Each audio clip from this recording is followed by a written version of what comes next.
पिछले वीक हमारा जो टॉपिक है अधूरा रह गया था। हम बात कर रहे थे पूरा जो हमारा आज की डेट में मेडिकल साइंस कहता है उससे कंप्लीटली ऑपोजिट बात कर रहे थे कि दूध का होना, मक्खन का होना, घी का होना बहुत जरूरी है अगर आप योगा कर रहे हो। ऐसा क्यों है? प्राणायाम करने में बहुत ज्यादा कैलोरी बर्न होती है।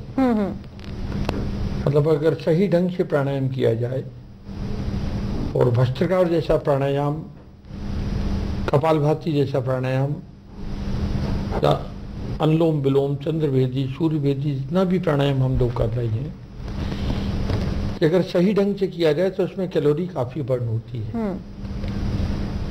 भस्त्रिका प्राणायाम के लिए तो कहा जाता है कि 5 मिनट का भस्त्रिका करना और 5 माइल दौड़ना दोनों बराबर है। 5 मिनट का भस्त्रिका 5 माइल दौड़ने के बराबर है। मेडिकल साइंस में जो लोग आते हैं वो आते हैं ज्यादातर रोगी लोग, और रोगी लोग वो आते हैं जो ज्यादातर जिनकी एक्टिविटी बहुत कम रहती है, उनकी कैलोरी बर्न नहीं हो पाती है, खाना ज्यादा खाते हैं, मेहनत कम करते हैं। योगी जी, जब आप बात कर रहे हैं एक्टिविटी की, एक्टिविटी से आपका क्या तात्पर्य है? Physical work? हाँ, फिजिकल वर्क, फिजिकल या मानसिक काम करने में भी आपकी कैलोरी बर्न होती है।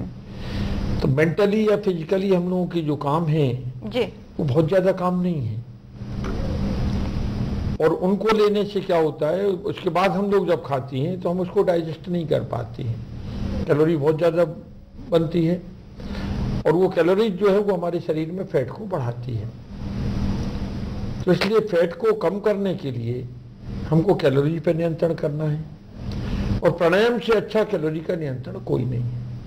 लेकिन चूंकि जब आप देखिए 5 मिनट में प्राणायाम जो है वो 5 माइल दौड़ने के बराबर है, तो उस प्राणायाम को करने के लिए सावधानी आपको बहुत चाहिए।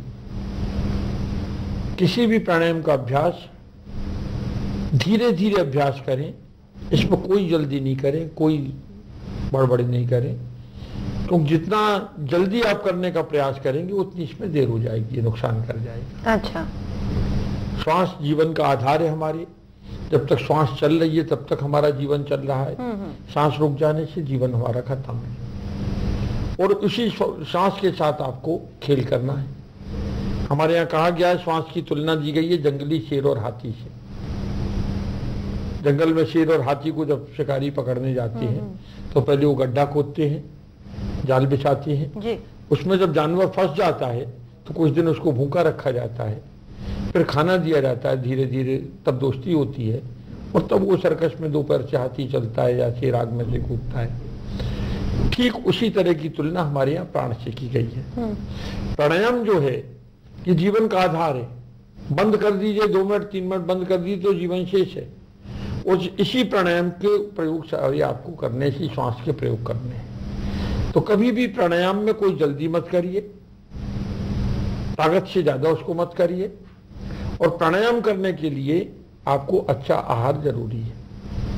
आहार की अगर बात करें डॉक्टर, माफ कीजिएगा जोगी जी, अगर आहार की बात करें तो हमें आहार में क्या क्या लेना चाहिए? हमारे आहार जो बताया गया प्राणायाम करने के लिए, पुष्टम सुमधुरम स्निग्धम गव्यम धातु प्रपोषणम मनोभिलष्टम योग्यम योगी भोजनम आचरित। हमारा खाना पुष्ट होना चाहिए, ताकतवर होना चाहिए, सुमधुरम मीठा होना चाहिए, स्निग्धम चिकना होना चाहिए, गव्यम घी युक्त होना चाहिए, और धातु को बढ़ाने वाला होना चाहिए। इन सब के बावजूद भी मनोबलिष्टम, मन को अच्छा लगने वाला। अगर मन को अच्छा लगने वाला नहीं है, नाक बंद करके हम खा रहे हैं, यानी भोजन वही हो जिससे आपके मन को तृप्ति, आपके मन को संतुष्टि मिले। जोगी जी, आपने कही कि प्राणायाम में ज्यादा जो है तत्परता नहीं दिखानी चाहिए, जल्दीबाजी नहीं करनी चाहिए, तो सही विधि क्या होगी? जितना धीरे धीरे प्राणायाम कर सकते हैं उतना धीरे धीरे प्राणायाम करिए।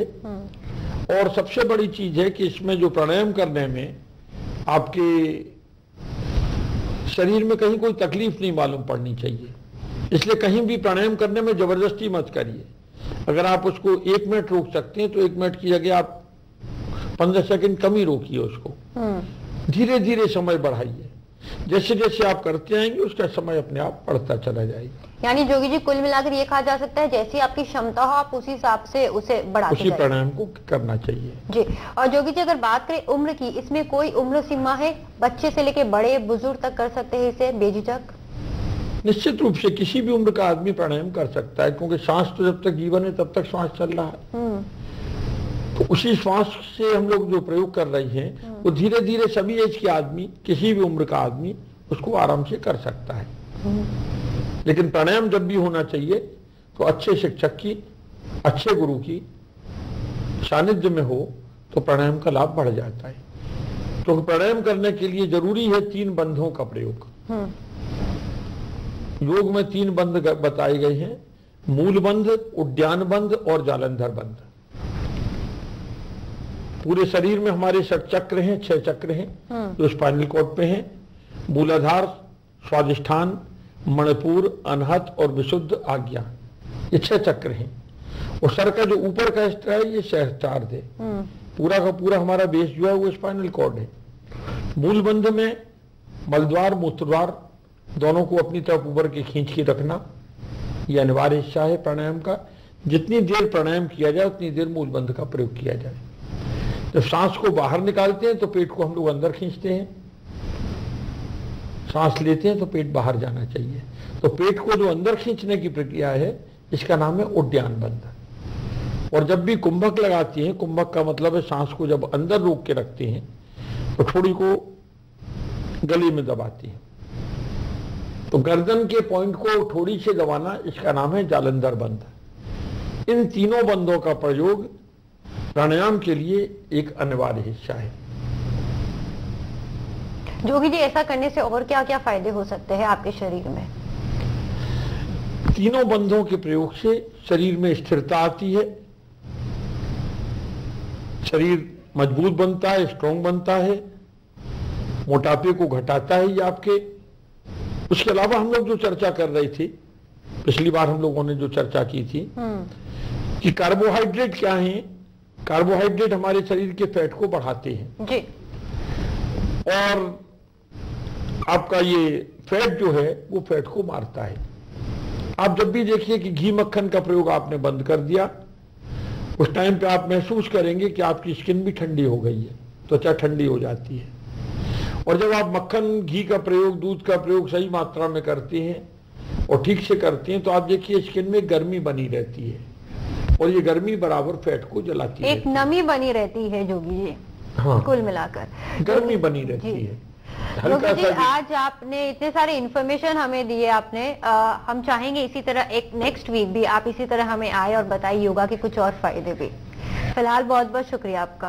कुल मिलाकर ये कहा जा सकता है कि संतुलित आहार ले, ये रोक टोक वाला आहार ना ले। अगर आप योगा कर रहे हैं, आसन कर रहे हैं, तो जैसा कि जोगी साहब ने कहा कि कुल मिलाकर जो है आप संतुलित आहार ले जो आपके मन को संतुष्ट करे, आपके मन को तृप्ति पहुंचाए।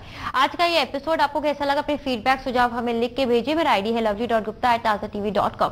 फिर से मुलाकात होगी एक नए एपिसोड में। दीजिए इजाजत, नमस्कार। चलिए योगी जी से तो हमें ये पता चल गया कि घुटने के दर्द से हमें राहत कैसे मिल सकती है।